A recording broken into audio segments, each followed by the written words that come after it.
অনেকে আমাদেরকে কুচা দেয়, ভাই আমাদেরকে কষ্ট দিয়েন না, আমরা বড় মজলুম দল। বলেন আমরা নাকি গুপ্ত নাকি সুপ্ত। লজ্জা। নিজেরা যারা গুপ্ত সুপ্ত হয়ে থেকেছেন সেই লোক যদি আমাকে গুপ্ত বলে, আপনাকে গুপ্ত বলে, আপনার কেমন লাগবে বলেন? বছরের পর বছর দেশবাসী কিছু মানুষের ছায়াও দেখে নাই। সেই মানুষ যদি আমাকে বলে আমি গুপ্ত না সুপ্ত, আপনি বলতেই পারেন আমি গুপ্ত ছিলাম কারাগারে দফায় দফায়। আপনি যদি ওইটাকে গুপ্ত বলেন তাইলে আমি অবশ্যই গুপ্ত। আমি এদেশের মানুষকে বিপদের মুখে ফেলে দিয়ে আমি পালিয়ে যাইনি, আমি ইচ্ছা করলে পালিয়ে যেতে পারতাম। আমি শুধু না, আমার সহকর্মীরা পালিয়ে যায়নি। নিশ্চিত মৃত্যু জেনে আমাদের সহকর্মীরা সাহস করে বাংলাদেশে ফিরে এসেছে। এই এলাকায় ইবনে সিনা হাসপাতাল আছে, ডায়াগনস্টিক সেন্টার আছে। এর প্রাণ পুরুষ ছিলেন মীর কাসেম আলী। সেই সময়টা তিনি ছিলেন আমেরিকায়, যিনি বাংলাদেশের অর্থনীতিকে পাল্টে দিতে চেয়েছিলেন, যিনি এদেশের যুবকদেরকে কাজ দিয়ে উদ্দীপ্ত করেছিলেন। তাকে তার বন্ধুরা বলেছিল don't come back to Bangladesh. তিনি বলেছেন হোয়াই? তারা বলেছে তুমি আসলে, ভাই আপনি আসলে আপনার সিনিয়র নেতাদের যে অবস্থা হচ্ছে আপনারও তাই হবে। তিনি বলছেন I don't care, I only care আল্লাহ সুবহানাহু ওয়া তাআলা। আমি আল্লাহ ছাড়া কাউকে কেয়ার করি না। আমি আসব, আমার বিরুদ্ধে মামলা হবে, আদালতে দাঁড়াবো, স্পষ্টভাবে চিৎকার দিয়ে বলবো আমি টোটালি নিষ্পাপ নিরপরাধ। আমার বিরুদ্ধে যে মামলা করা হয়েছে এই পাপ আমি করি নাই, এই অপরাধ আমি করি নাই, এটা সাজানো পাতানো এবং মিথ্যা। এরপরে আমার যদি ফাঁসি হয় ফাঁসি হবে, আমি আল্লাহর দরবারে শহীদ হয়ে কবুল হয়ে যাব। প্রিয় এলাকাবাসী, তিনি যতদিন ছিলেন আপনাদের আপনজন ছিলেন। আমি জানি তিনি এলাকার মানুষকে বিশেষভাবে ভালোবাসতেন। এই জসিমউদ্দিন সরকার সাহেবও তার জীবনের একটা অংশ ইবনে সিনায় কাটিয়েছেন। এই ইবনে সিনা বাংলাদেশের স্বাস্থ্য খাতে পথ প্রদর্শক, রাস্তা দেখিয়েছে বাংলাদেশকে। বহু হাসপাতাল আছে মানুষ যায় না, আর এই হাসপাতাল আছে লোক ধারণের, মানে তিল ধারণের ঠাই নাই, ঠাই নাই। কেন? এখানে মানুষ এসে একটু মর্যাদা পায়, একটু ভালোবাসা পায়। বাংলাদেশ জামাতে ইসলামী যদি আল্লাহর মেহেরবানিতে দেশ সেবার সুযোগ পায় 11 দলকে সাথে নিয়ে, তেমনি একটি মানবিক বাংলাদেশ আমরা উপহার দেব ইনশাআল্লাহ। একটু আগে ডাকসুর বিপি এখানে কথা বলে গিয়েছে। আমাকে মাঝে মাঝে লোকেরা জিজ্ঞেস করে আপনারা দেশ চালালে দেশটা কেমন হবে? আমি বলি আল্লাহর মেহেরবানিতে 4 মাসের ডাকসু যেমন দেখতে পাচ্ছেন তার চেয়েও ভালো হবে ইনশাআল্লাহ। আমরা কথা দিব, সেই কথা যে কথা আমরা রাখতে পারবো। আফসোস, অনেকে এখন আগামী 100 বছর এই জাতির যা দরকার তাও দিয়া দিচ্ছেন। 50 কোটি গাছ, এত জায়গা নাই রে ভাই আমার দেশে। ঘরে ঘরে ফ্যামিলি কার্ড মায়েদের হাতে, কি দরদ মায়েদের।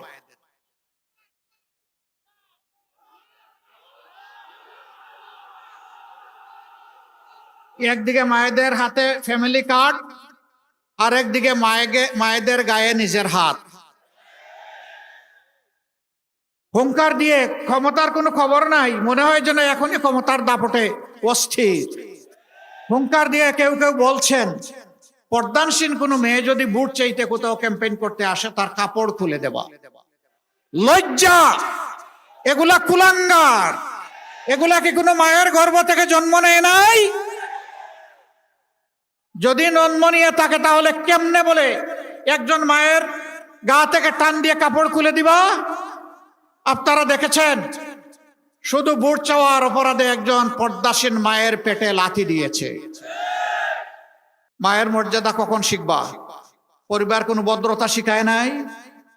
সবাই তো একজন মায়ের পেট থেকে দুনিয়া এসেছি। আমি তাদের প্রতি অনুরোধ করব, আগে নিজের মাকে সম্মান করতে শেখো, নিজের বোনকে সম্মান করতে শিখো, নিজের প্রিয়তমা স্ত্রীকে সম্মান করতে শিখো, নিজের মেয়েকে সম্মান করতে শিখো। তাহলে বাংলাদেশের 9 কোটি মাকে তোমরা সম্মান করতে পারবা। মনে রাখবা, জুলাইয়ের আন্দোলন এমনি এমনি সফল হয় নাই। 15 জুলাই যখন ঢাকা বিশ্ববিদ্যালয়ে আমাদের কলিজার টুকরা মেয়েদের গায়ে হাত দেওয়া হয়েছিল, সেদিনই বাংলাদেশ জ্বলে উঠেছিল। মায়ের সন্তানেরা সব সহ্য করতে পারে, কিন্তু মায়ের অপমান বরদাস্ত করতে পারবে না। এরপরে আমরা কি দেখলাম? চূড়ান্ত মুহূর্তে 4 তারিখ অনেক মা সরাসরি রাস্তায় নেমে এসেছেন, পানি আর খাবার দেওয়ার জন্য নয়, সরাসরি প্রতিবাদ এবং লড়াই করার জন্য। একজন মা এই উত্তরার রাজপথে 10 মাসের সন্তান কুলে নিয়ে চলে এসেছেন। আমার সাংবাদিক বন্ধুটি প্রশ্ন করেছে, মা আপনি সাংঘাতিক কাজ করলেন। তিনি বললেন, আমি কি করলাম? ওই যে অবুঝ শিশু বুকে নিয়ে আপনি এখানে এসেছেন কেন? মুহুর্মুহু গুলি, একের পর এক লাশ পড়ছে, আপনি কেন এখানে এসেছেন? তিনি বললেন, আমি কি জন্য এসেছি জানতে চান? আমি এসেছি শহীদ হওয়ার জন্য। সন্তান আমার একটা নয়। আজকে বাংলাদেশের প্রত্যেকটি রাজপথে যতটা তরুণ তরুণী নেমেছে সবগুলো আমার সন্তান। আমি তাদেরকে সাহস জোগাতে এসেছি। আমি জোগাতে এসেছি যে মারা কাপুরুষ নয়, তারা ভয় পায় না। তোমরা লড়ে যাও, অন্যায়ের সামনে মাথা নত করবে না।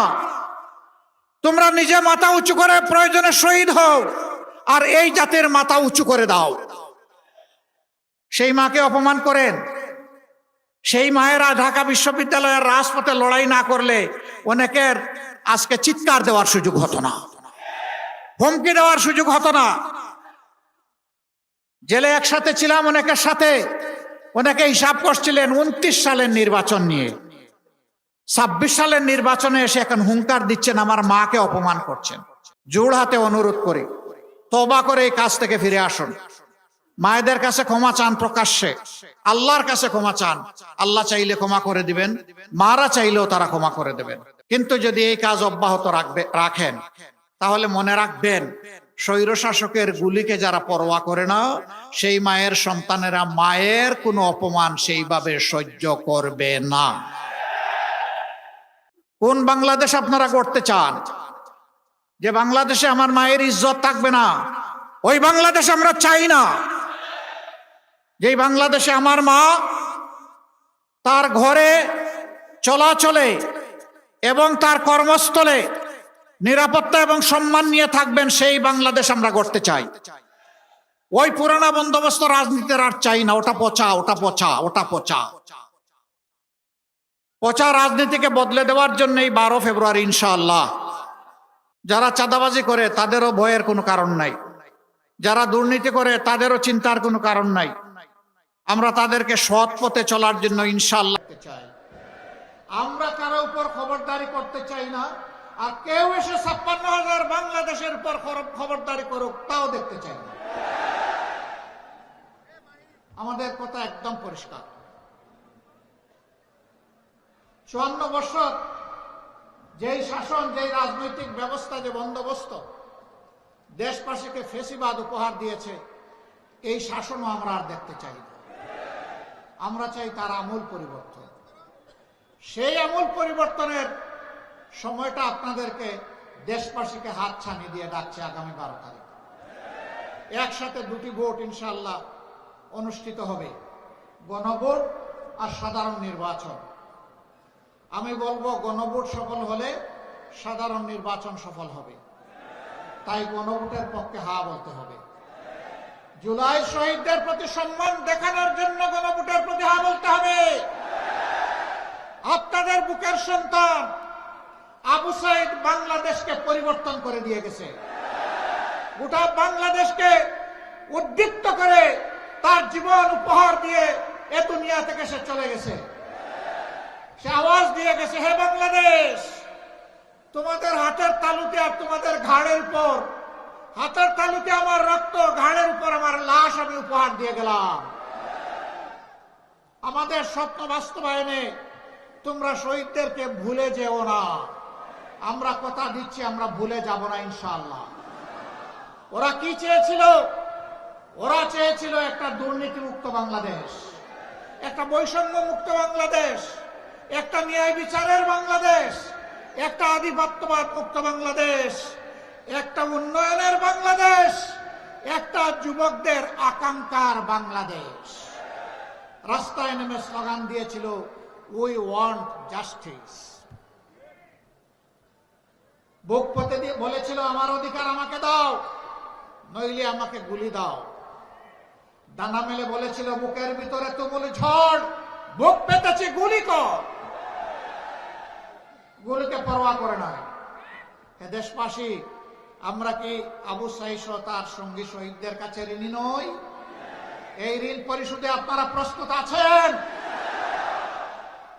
সদা জাগ্রত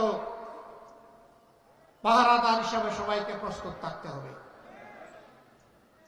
আকাশ, নীল আকাশ, মাঝে মাঝে আকাশে শকুনের ছায়া দেখা যায়। ওই শকুনের ছায়া যেন বাংলাদেশের মাটিতে পড়তে না পারে। আপনারা সাবধান থাকতে পারবেন তো? পরপর তিনটা নির্বাচন, 14, 18, 24। আমাদের যুব সমাজ, আমাদের সাধারণ মানুষ, আমাদের ভাইয়েরা বোনেরা একটাও ভোট দিতে পারে নাই। যুব সমাজ তাদের জীবনেও একটা ভোট দিতে পারে নাই। এবার অনেক অপেক্ষার পর আগামী 12 তারিখ আসছে।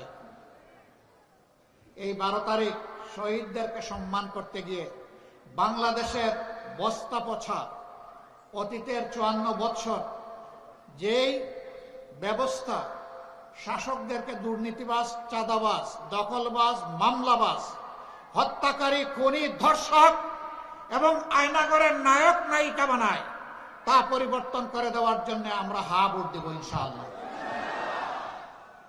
হা ভোটের পক্ষে জোয়ার তুলতে হবে। সেই হা ভোটের জোয়ারে অতীতের বস্তা পচা সমস্ত ব্যবস্থা যেন ভেসে যায়।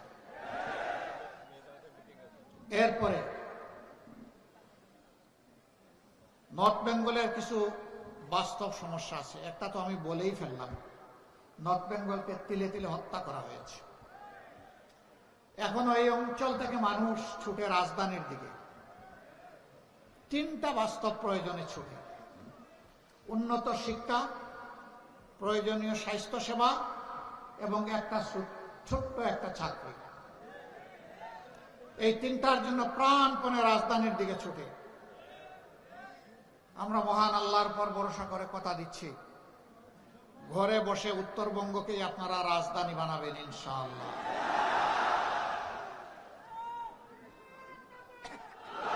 আমরা যুবকদের হাতে আমরা বেকার ভাতা দেব না।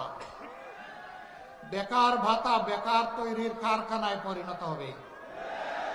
আমাদের যুবকরা বেকার ভাতা চায় না। আমাদের যুবক যারা আছে তারা তাদের হাতে তাদের ন্যায্য কাজটা চায়। আমরা ইনশাআল্লাহ প্রত্যেকটা যুবক যুবতীর হাতকে আমরা বাংলাদেশের দেশ গড়ার কারিগরের হাতে পরিণত করব।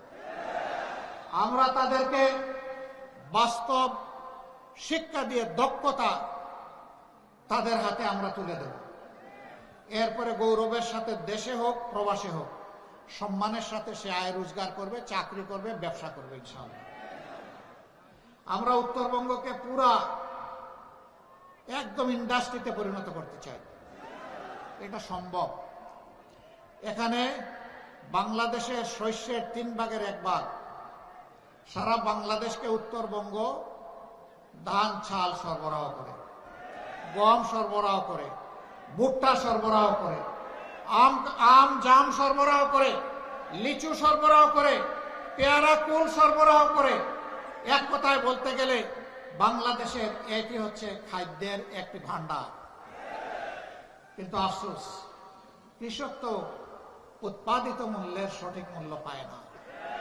পণ্যের মূল্য কেন পায় না জানেন? 2টা কারণে পায় না। একটা হচ্ছে মধ্যস্বত্বভোগীরা এসে এখানে কামড় দেয়, আরেকটা হচ্ছে ঘাটে ঘাটে চাঁদাবাজরা অস্থির করে তোলে। এই 2 কারণে কৃষক পায় না পণ্যের মূল্য, ক্রেতা পায় না ন্যায্য মূল্যে তার পণ্য।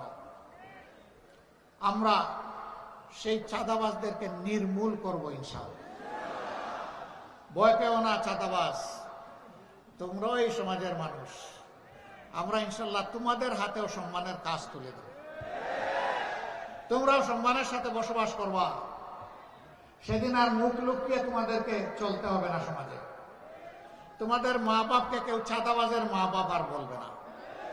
তোমার স্ত্রীকে কেউ চাঁদাবাজের স্ত্রী বলে খুঁটা দেবে না। আর মাঝে মাঝে মানুষের জালে বন্দী হয়ে তোমাদেরকে বিপদে পড়তে হবে না। তোমরাও সম্মানের সাথে বসবাস করবা ইনশাআল্লাহ। এইভাবে প্রত্যেকটা হাতকে আমরা প্রত্যেকটা হাতে কাজ তুলে দিয়ে সম্মানের হাত বানাতে চাই।